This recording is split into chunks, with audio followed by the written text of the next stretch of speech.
Hi friends, share market മലയാളത്തിൻ്റെ പുതിയൊരു എപ്പിസോഡിലേക്ക് സ്വാഗതം. നമ്മൾ കഴിഞ്ഞ കുറച്ച് വീഡിയോസിലായിട്ട് സംസാരിച്ചുകൊണ്ടിരുന്നത് ഓപ്ഷൻ ട്രേഡിങ്ങിനെ കുറിച്ചാണ്. അതിൽ ആദ്യത്തെ കുറച്ച് വീഡിയോസ് ഓപ്ഷൻ്റെ ബേസിക് കൺസെപ്റ്റുകളെ പരിചയപ്പെടുത്തുന്നതായിരിക്കും. അതായത് ഓപ്ഷൻ ട്രേഡിങ്ങിൽ ആദ്യമായിട്ട് വരുന്നവർക്ക് ഈ ബേസിക് കാര്യങ്ങൾ അറിഞ്ഞിരിക്കേണ്ട അത്യാവശ്യമാണ്. അതുകൊണ്ട് ആദ്യത്തെ കുറച്ച് വീഡിയോസ് ആ ഒരു ടോപ്പിക്കിനെ കുറിച്ചാണ് ചെയ്യുന്നതെന്ന് ഞാൻ തുടക്കത്തിൽ പറഞ്ഞിരുന്നു. അപ്പോൾ ആ വീഡിയോസ് ആയിരിക്കും കുറച്ച്. അപ്പോൾ നമ്മൾ 2 വീഡിയോ കഴിഞ്ഞിട്ടുണ്ട്. നിങ്ങൾക്കത് നമ്മുടെ പ്ലേലിസ്റ്റ് ആക്കിയിട്ടുണ്ട്, നമ്മുടെ ചാനലിൽ പ്ലേലിസ്റ്റ് ആക്കി കൊടുത്തിട്ടുണ്ട്.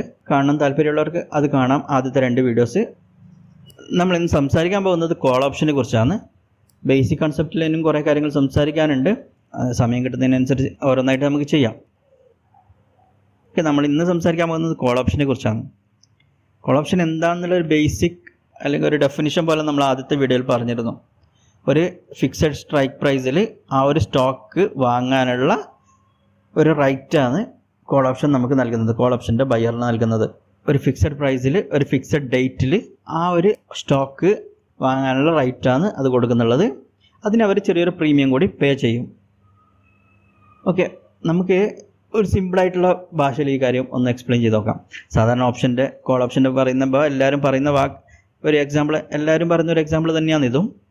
ഒന്നുകൂടി നമുക്ക് അത് തന്നെ മതി. ഇപ്പോൾ ഇതിനെപ്പറ്റി എക്സ്പ്ലെയിൻ ചെയ്യാൻ ഏറ്റവും നല്ലൊരു എക്സാമ്പിൾ അത് തന്നെയാണ്. അതുകൊണ്ട് നമുക്ക് അത് തന്നെ എടുക്കാം. ഇപ്പോൾ ചെറിയൊരു സ്ഥലക്കച്ചവടത്തിൻ്റെ എക്സാമ്പിൾ എടുക്കാം. ഇപ്പോൾ ഒരു സ്ഥലത്തൊരു ചെറിയൊരു പ്ലോട്ട് ഉണ്ട്. അതിന് ഏകദേശം സെൻറ്റിന് 5 ലാഖാണ് വില വരുന്നത്, ഒരു ഉദാഹരണം പോലെ. ഇനി നമുക്ക് അറിയാം അതിന് ഒരു 6 മാസത്തിൽ അവിടെ വലിയൊരു പ്രൊജക്റ്റ് വരാൻ പോകുന്നുണ്ട്. അതുകൊണ്ട് തന്നെ ആ ഒരു സ്ഥലത്തിൻ്റെ വില നല്ല രീതിയിൽ കൂടാൻ ചാൻസ് ഉണ്ട്. ഒരു 8 ലക്ഷം അല്ലെങ്കിൽ 10 ലക്ഷം വരെ ആകാൻ ചാൻസ് ഉണ്ട് എന്നുള്ളത്. അപ്പോൾ നമ്മൾ സാധാരണ ഒരു സ്ഥലം എടുക്കുന്ന ആൾ ഒന്നിച്ചായിരിക്കില്ല പൈസ പേ ചെയ്യുന്നത്. ചെറിയ അഡ്വാൻസ് എമൗണ്ട് കൊടുക്കും, എന്നിട്ട് 6 മാസത്തിൽ ഫുൾ എമൗണ്ട് പേ ചെയ്തിട്ട് ഈ സ്ഥലം വാങ്ങാമെന്നുള്ള ഒരു കോൺട്രാക്റ്റിൽ ഏർപ്പെടും. അപ്പോൾ ഈ ഒരു കോൺട്രാക്റ്റിൽ നമ്മൾ ശ്രദ്ധിക്കേണ്ട കുറച്ച് കാര്യങ്ങളുണ്ട്. ഒന്ന്, 6 മാസം എന്നുള്ള ഒരു ഫിക്സഡ് ടൈം ഉണ്ട്. അതായത് നമുക്ക് ഓപ്ഷനിലുള്ള പോലെ തന്നെ എക്സ്പയറി ഡേറ്റ് ഉണ്ട് ഇതിൽ. അതുകൂടാതെ ഇതിലൊരു ഇത്ര പ്രൈസിന് വാങ്ങാം, 5 ലക്ഷം രൂപ സെൻറ്റിന് വെച്ചിട്ട് വാങ്ങാമെന്നുള്ളൊരിതുണ്ട്. നമ്മുടെ ഓപ്ഷൻ ട്രേഡിങ്ങിൽ സ്ട്രൈക്ക് പ്രൈസ് അതൊരു എക്സാമ്പിളാണ്. ആ ഒരു പ്രൈസിനാണ് നമ്മൾ വാങ്ങാമെന്നുള്ള ഒരു കോൺട്രാക്റ്റിന് റെഡി ആവുന്നുള്ളത്. അതുകൂടാതെ ഇതിൽ വരുന്ന മറ്റൊരു സാമ്യമാണ്, നമ്മളൊരു ടോക്കൺ എമൗണ്ട് അല്ലെങ്കിൽ ഒരു അഡ്വാൻസ് എമൗണ്ട് കൊടുക്കുന്നുണ്ട്. നമ്മുടെ ഓപ്ഷനിൽ പ്രീമിയം എമൗണ്ട് അതിന് സിമിലറാണ്. ഇതുവരെയുള്ള കാര്യങ്ങൾ മനസ്സിലായെന്ന് വിചാരിക്കുന്നു. ഇനി ഒരു 6 മാസം കഴിഞ്ഞാൽ ഇപ്പോൾ ഇതിൽ 3 രീതിയിലുള്ള കാര്യങ്ങൾ സംഭവിക്കാം. ഒന്നുകിൽ ഇയാൾ പ്രതീക്ഷിച്ച പോലെ തന്നെ അവിടെ ഒരു പ്രൊജക്റ്റ് വന്നു, ഇതിൻ്റെ വില നല്ല രീതിയിൽ കൂടി, ഏകദേശം 8 അല്ലെങ്കിൽ 10 ലക്ഷം വരെ ആയിട്ടുണ്ട്. അങ്ങനെയാണെങ്കിൽ അയാൾ എന്തായിരിക്കും ചെയ്യുക? ഇയാൾ ഈ കോൺട്രാക്റ്റിലുള്ള പോലെ തന്നെ 5 ലക്ഷം രൂപ പേ ചെയ്ത് ആ ഒരു സ്ഥലം വാങ്ങും. കാരണം ഇയാൾക്ക് ഇത് ഈസി ആയിട്ട് മാർക്കറ്റിൽ 10 ലക്ഷത്തിന് തിരിച്ചു വെക്കാം. അപ്പോൾ എന്തായാലും അയാൾക്കത് നല്ലൊരു ലാഭമാണ്. അപ്പോൾ അയാൾ ഏകദേശം ലാഭം എത്രയായിട്ട് വരും? ഏകദേശം 10 ലക്ഷത്തിനാണ് അയാൾക്ക് ഏകദേശം 5 ലാഖ് റുപ്പീസ് ഓളം ഇയാൾക്ക് സെൻറ്റിന് ലാഭം വരും. ഓക്കെ, ഇനി നേരെ തിരിച്ചിട്ടാണെങ്കിലോ, ഇവിടെ ഇയാൾ വിചാരിച്ച പോലെ പ്രൊജക്റ്റ് വന്നില്ല, പക്ഷേ അവിടെ മോശമായിട്ടുള്ള അല്ലെങ്കിൽ ആ സ്ഥലത്തിൻ്റെ വില കുറക്കുന്ന എന്തെങ്കിലും ഒരു സംഭവം വന്നു, ഒരു മോശമായിട്ടുള്ളൊരു കാര്യം സംഭവിച്ച ആ സ്ഥലത്ത്. അങ്ങനെയാണെങ്കിൽ സ്ഥലത്തിൻ്റെ വില ഒറ്റയടിക്ക് കുറയാം, സെൻറ്റിന് ഏകദേശം 3 ലക്ഷത്തോളമായി. ഇനി ഇങ്ങനെയാണെങ്കിൽ ഈ ഒരു സിറ്റുവേഷനിൽ അയാൾ ഒരിക്കലും ആ ഒരു കോൺട്രാക്റ്റ് എക്സൈസ് ചെയ്യാൻ ശ്രമിക്കുമോ? ഒരിക്കലുമല്ല. കാരണം എന്താണ്? അയാൾക്ക് ഇപ്പോൾ മാർക്കറ്റിൽ ഡയറക്റ്റ് പോയിട്ട് വാങ്ങിയാൽ ആ സ്ഥലം 3 ലക്ഷത്തിന് കിട്ടും. അപ്പോൾ അങ്ങനെയാണെങ്കിൽ പഴയ കോൺട്രാക്റ്റിൽ പറഞ്ഞ പോലെ 5 ലക്ഷം റുപ്യക്ക് ആ സ്ഥലം വാങ്ങേണ്ട ഒരാവശ്യമില്ല. ഇത് എക്സൈസ് ചെയ്യുന്നില്ലെങ്കിൽ അയാൾക്ക് വരുന്ന ഏക നഷ്ടം എന്ന് പറയുന്നത് ആ ഒരു അഡ്വാൻസ് എമൗണ്ട് കൊടുത്ത തുക മാത്രമാണ്. അതൊന്ന് പോട്ടേ നോക്കും അയാൾക്ക്. ഓക്കെ, ഇത് രണ്ടാമത്തെ എക്സാമ്പിൾ. ഇനി നമുക്കിതിൽ ഓപ്ഷനായിട്ട് ബന്ധപ്പെടുത്തി നോക്കിയാൽ, ഇപ്പോൾ കോൾ ഓപ്ഷൻ്റെ ഒരു ബയർ എന്നുള്ള നിലയിൽ പോയാൽ ആ ഒരു സ്റ്റോക്കിൻ്റെ പ്രൈസ് അതിന് മുകളിൽ പോയാൽ അയാൾക്ക് പ്രോഫിറ്റാണ്. എത്ര എമൗണ്ടാണ് മുകളിൽ പോകുന്നത് അത്രയും പ്രോഫിറ്റാണ്. ഇനി അഥവാ ആ ഒരു സ്ട്രൈക്ക് പ്രൈസിൻ്റെ താഴെയാണ് ക്ലോസ് ചെയ്യുന്നുള്ളതെങ്കിൽ ആ ഒരു ഓപ്ഷൻ എക്സൈസ് ചെയ്യാൻ ശ്രമിക്കില്ല. ആ ഒരു തുക അയാൾക്ക് ലോസ് തന്നെയാണ്. അയാൾക്ക് നഷ്ടമാകുന്ന എന്താണ്? ആ ഒരു പ്രീമിയം തുകയാണ്. അപ്പോൾ കോൾ ഓപ്ഷൻ്റെ ബയറിന് ആ ഒരു പ്രീമിയം നഷ്ടമാവും. ഇനി മൂന്നാമതൊരു കാര്യം കൂടി സംഭവിക്കാം. ഇയാൾക്ക് ഇതിന് ഒന്നും സംഭവിച്ചില്ല, 6 മാസം ഒന്നും സംഭവിച്ചില്ല, നല്ലൊരു പ്രൊജക്റ്റും വന്നില്ല, ഒന്നും സംഭവിച്ചില്ല. അപ്പോൾ അതേ ഒരു 5 ലക്ഷം തന്നെ ആയിരിക്കാം 6 മാസം കഴിഞ്ഞിട്ടും. അങ്ങനെയാണെങ്കിലും അയാൾ എക്സൈസ് ചെയ്യാൻ ശ്രമിക്കില്ല, കാരണം ഇയാൾക്ക് പ്രത്യേകിച്ച് പ്രോഫിറ്റ് ഒന്നുമില്ല. പക്ഷേ അഥവാ ഇതൊന്ന് ഒഴിവാക്കുകയാണെങ്കിൽ അയാൾക്ക് നഷ്ടമാകുന്നത് ആ ഒരു പ്രീമിയം എമൗണ്ട് മാത്രമായിരിക്കും. അപ്പോൾ ഈ ഒരു 3 കാര്യങ്ങളും സംഭവിക്കാം. ഓപ്ഷൻ ട്രേഡിങ്ങിൽ ഒരു ഓപ്ഷൻ ബയറിന് സംഭവിക്കുന്ന കാര്യങ്ങളും ഏകദേശം ഇത് തന്നെയാണ്. ഇനി ഇത് തിയററ്റിക്കലി പറയുകയാണെങ്കിൽ ഇങ്ങനെയൊക്കെ ആണെങ്കിലും ഒരു ഓപ്ഷൻ ട്രേഡർ ഒരിക്കൽ ട്രേഡ് ചെയ്യുന്നത് മിക്കവാറും ഒരു സ്റ്റോക്ക് ബൈ ചെയ്യാനോ ഒരു ഫിക്സഡ് പ്രൈസിൽ സ്റ്റോക്ക് ബൈ ചെയ്യാനോ സെല് ചെയ്യാനോ ഒന്നും അല്ല. അവർ ആ ഒരു പ്രീമിയത്തിലുള്ള ഫ്ലക്ച്വേഷൻ ഉപയോഗിക്കാനായിരിക്കും മിക്കവാറും ചെയ്യുന്നത്. ഇപ്പോൾ സ്റ്റോക്ക് കോൾ ഓപ്ഷൻ ബൈയിങ് ആണെങ്കിൽ സ്റ്റോക്കിൻ്റെ പ്രൈസ് മുകളിൽ പോകുന്നതിനനുസരിച്ച് ആ ഒരു കോളിൻ്റെ പ്രൈസ് കൂടും. അപ്പോൾ അയാൾ ചെറിയൊരു പ്രീമിയത്തിൽ വാങ്ങി വലിയൊരു പ്രീമിയത്തിൽ സെല് ചെയ്യാം. അങ്ങനെയുള്ള ഡിഫറൻസ് സാധാരണ സ്റ്റോക്കുകൾ ട്രേഡ് ചെയ്യുന്ന പോലെ തന്നെ ആ പ്രീമിയത്തിലെ ഡിഫറൻസ് ട്രേഡ് ചെയ്യാൻ വേണ്ടിയിട്ടായിരിക്കും സാധാരണ ട്രേഡേഴ്സ് ഇത് ഉപയോഗിക്കുന്നുള്ളത്. സാധാരണ സ്റ്റോക്ക് ബൈ ചെയ്യുന്ന പോലെ തന്നെ നമുക്ക് ഓപ്ഷൻസും ബൈയും സെല്ലും ചെയ്യാം. ഒരു ചെറിയ പ്രൈസിന് വാങ്ങി വലിയ പ്രൈസിന് വിൽക്കാം. പക്ഷെ അതിനെ സ്വാധീനിക്കുന്ന ഘടകങ്ങൾ വ്യത്യാസമാണ് സ്റ്റോക്കിൻ്റെ പ്രൈസിനെയും ഇതിൻ്റെയും. അത് നമുക്ക് പിന്നീട് സംസാരിക്കാം. എന്തായാലും ആ ഒരു കാര്യം സിമിലറാണ്. നമുക്ക് ഓപ്ഷൻ സ്റ്റോക്കുകൾ ട്രേഡ് ചെയ്യുന്ന പോലെ തന്നെ ഓപ്ഷനിലും ട്രേഡ് ചെയ്യാം. പക്ഷേ ഇതിൽ ഒരു ചെറിയൊരു വ്യത്യാസം, അതായത് സ്റ്റോക്ക് നമുക്കിപ്പോൾ ഒന്നായാലും വാങ്ങാം, പക്ഷേ ഓപ്ഷൻസ് നമുക്ക് ഒരു ലോട്ടായിട്ടേ വാങ്ങാൻ പറ്റും, ഒറ്റ ക്വാണ്ടിറ്റി ആയിട്ട് വാങ്ങാൻ പറ്റില്ല. അതുകൂടാതെ സ്റ്റോക്ക് നമ്മൾ വാങ്ങിയാൽ അതിന് എക്സ്പയറി ഡേറ്റ് ഇല്ല. നമ്മൾ ഫുൾ എമൗണ്ട് പേ ചെയ്തിട്ട് ഡെലിവറിയിൽ സ്റ്റോക്ക് വാങ്ങിയാൽ നമുക്ക് എത്ര കാലം വേണമെങ്കിലും ആ സ്റ്റോക്ക് അവിടെ ട്രേഡ് ചെയ്യപ്പെടുന്നിടത്തോളം കാലം നമ്മുടെ കയ്യിൽ തന്നെ ഉണ്ടാവും. അത് നമുക്ക് എപ്പോൾ വേണമെങ്കിലും വിൽക്കാം. അതിനൊരു എക്സ്പയറി ഡേറ്റ് ഇല്ല. പക്ഷേ ഓപ്ഷൻസിന് ഒരു എക്സ്പയറി ഡേറ്റ് ഉണ്ട്. ഇനി സ്റ്റോക്കിൽ ചെയ്യുന്ന പോലെ തന്നെ നമുക്കിപ്പോൾ ഓരോ ഓപ്ഷനും കോൾ ഓപ്ഷൻ ആയാലും പുട്ട് ഓപ്ഷൻ ആയാലും രണ്ടിനും നമുക്ക് ബൈയും ചെയ്യാം സെല്ലും ചെയ്യാം. കോൾ ഓപ്ഷനും ബൈയും ചെയ്യാം സെല്ലും ചെയ്യാം. പുട്ട് ഓപ്ഷൻ ആയാലും നമുക്ക് ബൈയും സെല്ലും ചെയ്യാം. സാധാരണ നിങ്ങൾ ഈ ഓപ്ഷൻ റൈറ്റിംഗ് എന്നുള്ള ടേം ആണ് കേട്ടിട്ടുണ്ടാവും.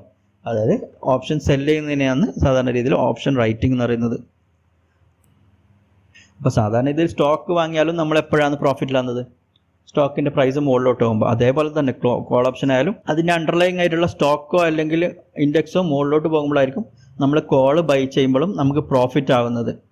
അതായത് നമ്മൾ വ്യൂ എന്താണെന്ന് നമ്മളെ ആ ഒരു സ്റ്റോക്ക് അതിൻ്റെ അണ്ടർലൈങ് ആയിട്ടുള്ള സ്റ്റോക്കോ അല്ലെങ്കിൽ ഇൻഡെക്സോ ബുള്ളിഷ് ആണെന്നാണ് നമ്മളുടെ ഒരു കോൾ ഓപ്ഷൻ വാങ്ങുമ്പോൾ നമ്മുടെ വ്യൂ. അപ്പോൾ നമ്മളിതിൽ ഉദ്ദേശിക്കുന്നത് ഇത്രയേ ഉള്ളൂ. സ്റ്റോക്കിൻ്റെ അല്ലെങ്കിൽ ഇൻഡെക്സിൻ്റെ ആയാലും പ്രൈസ് മുകളിലോട്ട് പോകണം. അതനുസരിച്ച് നമ്മുടെ ഓപ്ഷൻ്റെ പ്രീമിയം കൂടി മുകളിലോട്ട് പോകും. അങ്ങനെ നമ്മൾ പ്രോഫിറ്റ് ആവാന്നുള്ളതാണ് നമ്മൾ ഇതിൽ പ്രതീക്ഷിക്കുന്നത്. അതായത് നമ്മുടെ വ്യൂ ബുള്ളിഷാണ്. ഇനി ഇതിന് നേരെ ഓപ്പോസിറ്റാണ് കോൾ ഓപ്ഷൻ സെല് ചെയ്യുന്ന ആളെ വ്യൂ. അതായത് അയാൾ പ്രതീക്ഷിക്കുന്നത് എന്താണ്? അയാളെ വ്യൂ ബിയറിഷാണ്. ആ ഒരു സ്റ്റോക്കോ അല്ലെങ്കിൽ ഇൻഡെക്സോ താഴോട്ട് പോകുന്നതാണ് അയാൾ പ്രതീക്ഷിക്കുന്നത്.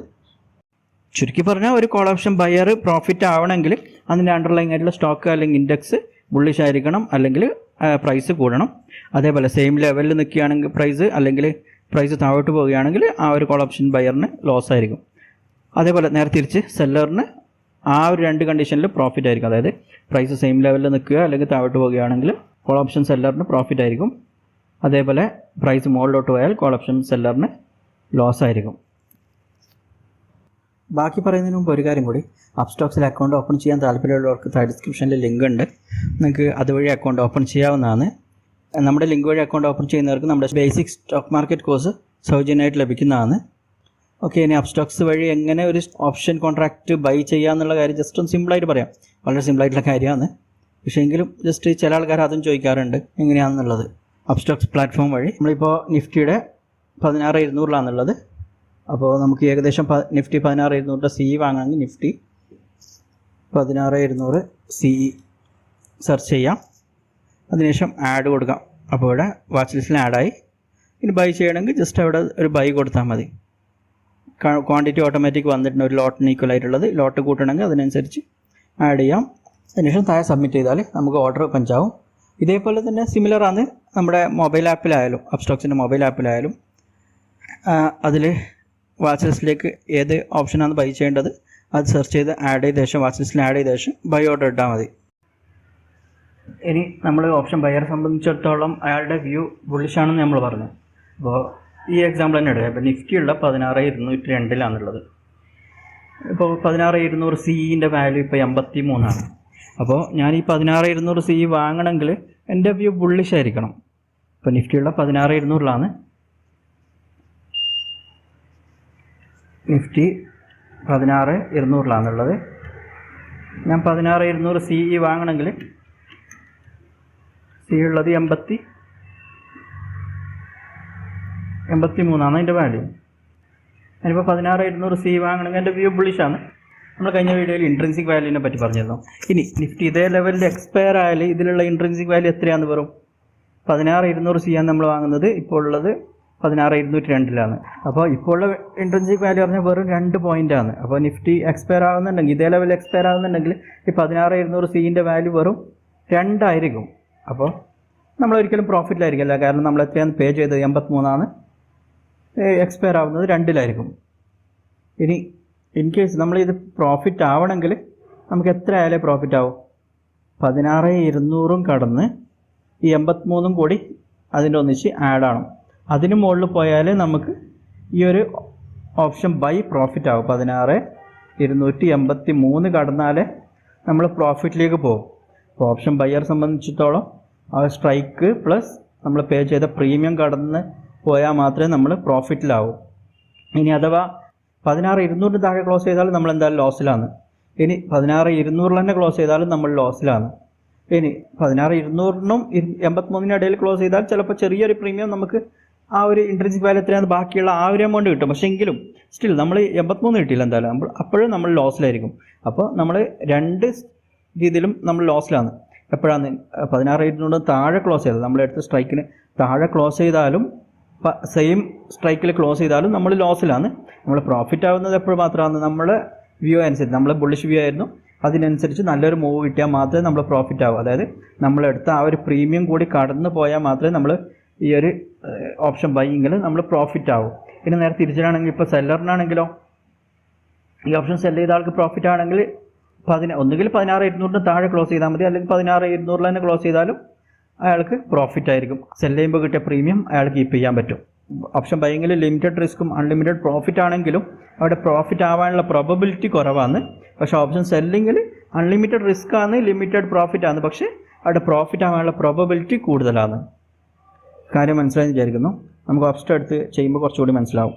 ഓക്കെ, ഇനി നമുക്ക് ഓപ്ഷനിലേക്ക് വരാം. നമ്മളിപ്പോൾ പറഞ്ഞു കോൾ ഓപ്ഷൻ ആയാലും പുട്ട് ഓപ്ഷൻ ആയാലും ബൈയും ചെയ്യുക സെല്ലും ചെയ്യാന്ന് പറഞ്ഞു രണ്ടിലും. ഇപ്പോൾ നമ്മൾ ഈ വീഡിയോയിൽ സംസാരിക്കുന്നത് കോൾ ഓപ്ഷനെ കുറിച്ച് മാത്രമാണ്. ഇനി ഒരു കോൾ ഓപ്ഷൻ ബൈ ചെയ്യുന്ന ആളുടെ വ്യൂ ബുള്ളിഷ് ആണെന്നും കോൾ ഓപ്ഷൻ സെല്ല് ചെയ്യുന്ന ആൾക്കാരുടെ വ്യൂ ബിയറിഷ് ആണെന്നും പറഞ്ഞു നമ്മൾ. അതുകൂടാതെ രണ്ടും തമ്മിലുള്ള മെയിൻ ഡിഫറൻസ് പറഞ്ഞത് ഒരു ഓപ്ഷൻ ബയ്യറെ സംബന്ധിച്ചിടത്തോളം അയാൾക്ക് വരാവുന്ന ലോസ് മാക്സിമം ലോസ് ആ ഒരു പ്രീമിയം അയാൾ പേ ചെയ്ത പ്രീമിയം മാത്രമാണെന്ന് പറഞ്ഞു. പക്ഷേ അയാൾക്ക് കിട്ടാവുന്ന പ്രോഫിറ്റ് എന്ന് പറയുന്നത് അൺലിമിറ്റഡ് ആണ് തിയറിറ്റിക്കലി. അതേപോലെ ഓപ്ഷൻ സെല്ലറിനെ സംബന്ധിച്ചിടത്തോളം അയാൾക്ക് കിട്ടാവുന്ന മാക്സിമം പ്രോഫിറ്റ് പറയുന്നത് അയാൾ റിസീവ് ചെയ്യുന്ന ആ ഒരു പ്രീമിയം മാത്രമാണ്. പക്ഷേ അയാൾക്കുണ്ടാകാവുന്ന ലോസ് എന്ന് പറയുന്നത് അൺലിമിറ്റഡ് ആണ്. അതുകൂടാതെ നമ്മൾ പറഞ്ഞ മറ്റൊരു കാര്യമാണ് പ്രോബബിലിറ്റി ഓഫ് പ്രോഫിറ്റിംഗ്. അതായത് ഒരു ഓപ്ഷൻ ബയ്യറെ സംബന്ധിച്ചിടത്തോളം 3-ൽ 1 ചാൻസേ ഉള്ളൂ പ്രോഫിറ്റ് ആവാൻ. അതായത് അയാൾ വിചാരിച്ച അതേ ഒരു ഡയറക്ഷനിൽ ആ സ്റ്റോക്ക് മൂവ് ചെയ്താൽ മാത്രം. ഇനി ഓപ്ഷൻ സെല്ലറെ സംബന്ധിച്ചിടത്തോളം ആ പ്രൈസ് മൂവ് ചെയ്തില്ലെങ്കിലും അല്ലെങ്കിൽ അതിന് നേരെ ഓപ്പോസിറ്റായിട്ട് സ്റ്റോക്കിൻ്റെ വില താഴോട്ട് പോയാലും ആ ഒരു സെല്ലറെ സംബന്ധിച്ചിടത്തോളം പ്രോഫിറ്റ് ആവാം. സെല്ലറിന് 3-ൽ 2 പ്രോബബിലിറ്റിയും സെല്ലറിനുണ്ട് പ്രോഫിറ്റിലാവാൻ. ഓക്കെ, ജസ്റ്റ് നമുക്ക് ഇതിലേക്ക് വരാം. ഓപ്ഷൻ്റെ പ്ലാറ്റ്ഫോമിലേക്ക് വരാം. ജസ്റ്റ് ഒന്ന് സിമുലേറ്റ് ചെയ്ത് നോക്കാം. ഒരു ഓപ്ഷൻ ഏറ്റവും അടുത്ത എക്സ്പയറിനെ എടുക്കാം. ഇപ്പോൾ ഉള്ള 16,200 അടുത്താണ്, നമുക്ക് അതന്നെ എടുക്കാം. 16,200 കോൾ ഓപ്ഷനെ പറ്റിയാണ് നമ്മളിപ്പോൾ സംസാരിക്കുന്നത്. അത് ജസ്റ്റ് ഒന്ന് ബൈ ചെയ്യുന്നത് ആഡ് ചെയ്ത് നോക്കാം. 16,200 ഒരു കോൾ ഓപ്ഷൻ നമ്മൾ ബൈ ചെയ്യുന്നുണ്ട്. അതിൻ്റെ ഇപ്പോഴത്തെ പ്രീമിയം നിങ്ങൾക്ക് ഇവിടെ കാണാൻ പറ്റും, 92.55 ആണ്. ഈ ഒരു ഓപ്ഷൻ ബയറിന് ഉണ്ടാകുന്ന മാക്സിമം ലോസ് നിങ്ങൾക്ക് ഇതിൽ കാണാൻ പറ്റും, 4,628 ആണ്. അതായത് 92 ഇൻറ്റു ഒരു ലോട്ടിൽ 50 ഉണ്ട്. നിഫ്റ്റിൻ്റെയാണ് നമ്മളിപ്പോൾ എടുത്തിട്ടുള്ളത്. അപ്പോൾ ഇൻറ്റു 50, അപ്പോൾ അത്രയും തുക അയാൾ പേ ചെയ്ത ആ ഒരു പ്രീമിയം മാത്രമാണ് അയാൾക്ക് വരാൻ പോകുന്ന മാക്സിമം ലോസ്. നിങ്ങൾക്കത് ഈ ഗ്രാഫിലും കാണാൻ പറ്റും. അതിന് മുമ്പ് ജസ്റ്റ് ഒരു ബ്രേക്ക് ഈവൻ പോയിൻ്റ് കൂടി പറയാം. നമ്മൾ മുമ്പും പറഞ്ഞു, ബ്രേക്ക് ഈവൻ പോയിൻ്റ് പറഞ്ഞാൽ നമ്മൾ ആ സ്ട്രൈക്ക് പ്ലസ് അയാൾ പേ ചെയ്ത പ്രീമിയം 16,200 നമ്മളിപ്പോൾ സ്ട്രൈക്ക് എടുത്തത്, പ്ലസ് ഈ ഒരു പ്രീമിയം 92. അപ്പോൾ ഏകദേശം 16,292.55. 16,293 അയാളെ ബ്രേക്ക് ഈവൻ പോയിന്റ്. അതിന് മുകളിൽ പോയാൽ മാത്രമേ അയാൾ പ്രോഫിറ്റ് ആവാൻ തുടങ്ങും. നിങ്ങൾക്ക് ഇത് ഗ്രാഫിൽ ക്ലിയർ ആയിട്ട് കാണാൻ പറ്റും. 16,293 താഴെ മൊത്തം അയാൾ ലോസിലായിരിക്കും. ലോസിൽ ചെറിയ വ്യത്യാസങ്ങൾ ഉണ്ടാവാം ഓരോ ലെവലിനനുസരിച്ചും. പക്ഷേ എങ്കിലും അയാൾക്ക് വരാൻ പോകുന്ന മാക്സിമം ലോസ് പറയുന്നത് ആ ഒരു പ്രീമിയം പേ ചെയ്ത പ്രീമിയം മാത്രമാണ് 4628 ആ ബയ്യറെ സംബന്ധിച്ചിടത്തോളം. ഇനി ആ ഒരു ലെവൽ ക്രോസ് ചെയ്ത് കഴിഞ്ഞാൽ അയാൾക്ക് ഉണ്ടാകുന്ന പ്രോഫിറ്റ് പറഞ്ഞാൽ അൺലിമിറ്റഡ് ആണെന്ന് നിങ്ങൾക്ക് കാണാൻ പറ്റും ഈസി ആയിട്ട്. എത്രത്തോളം മുകളിൽ പോകുന്ന അതിനനുസരിച്ച് ആ ഒരു ബയറിനെ സംബന്ധിച്ചിടത്തോളം പ്രോഫിറ്റാണ് തിയററ്റിക്കലി പറഞ്ഞാൽ. പക്ഷേ ഇതിലുള്ളൊരു പ്രശ്നം അത്രയേ ഉള്ളൂ, ഇയാൾക്ക് ഇതിന് താഴെ പോയാലും ലോസ് തന്നെയാണ്. ഇനി ഈ ഒരു സ്ട്രൈക്കിൽ അതേ ലെവലിൽ തന്നെ ക്ലോസ് ചെയ്താലും ഇവർ ലോസിൽ തന്നെയായിരിക്കും ബയർ. പ്രോബബിലിറ്റി ഓഫ് പ്രോഫിറ്റ് ഇതിലിപ്പോഴും കുറവാണ് ബയറിനെ സംബന്ധിച്ചിടത്തോളം. പക്ഷേ റിസ്ക് ലിമിറ്റഡ് ആണ്, അൺലിമിറ്റഡ് പ്രോഫിറ്റ് ആണ് തിയററ്റിക്കലി പറഞ്ഞാൽ. ഇനി നേരെ തിരിച്ചു നോക്കാം, ജസ്റ്റ് സെല്ല് ചെയ്ത് നോക്കാം. അതേ സ്ട്രൈക്ക് തന്നെ, അതേ കോൾ ഓപ്ഷൻ തന്നെ നമ്മൾ സെല്ല് ചെയ്യുന്നു.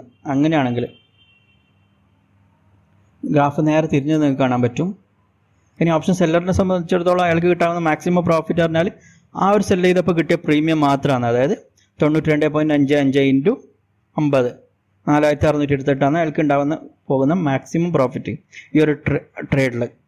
ഇനി അയാളെ സംബന്ധിച്ചിടത്തോളം ഉണ്ടാകാൻ ചാൻസ് ഉള്ള ലോസ് എന്ന് പറഞ്ഞാൽ അൺലിമിറ്റഡ് ആണ്. അപ്പോൾ ഓപ്ഷൻ സെല്ലറിന് തിയററ്റിക്കലി അൺലിമിറ്റഡ് ലോസ് ഉണ്ടാവാം, പക്ഷേ പ്രോഫിറ്റ് ലിമിറ്റഡ് ആണ്. പക്ഷെ നിങ്ങൾക്ക് കാണാൻ പറ്റും പ്രോബബിലിറ്റി ഓഫ് പ്രോഫിറ്റ് അയാൾക്ക് കൂടുതലാണ്. കാരണം അയാൾക്ക് പ്രോഫിറ്റ് ആണെങ്കിൽ ഒന്നുകിൽ ഇതിൽ താഴെ ക്ലോസ് ചെയ്താൽ മതി, അല്ലെങ്കിൽ സെയിം ലെവലിൽ തന്നെ ക്ലോസ് ചെയ്താലും അയാൾ പ്രോഫിറ്റിലായിരിക്കും. ആ ഒരു പ്രീമിയം അയാൾക്ക് കിട്ടും. അതായത് ഓപ്ഷൻ സെല്ലറിനെ സംബന്ധിച്ചിടത്തോളം അയാൾക്ക് പ്രോഫിറ്റ് ആവാനുള്ള ചാൻസ് കൂടുതലാണ് ഓപ്ഷൻ ബയറിനേക്കാളും. ആ വ്യത്യാസം മനസ്സിലായെന്ന് വിചാരിക്കുന്നു.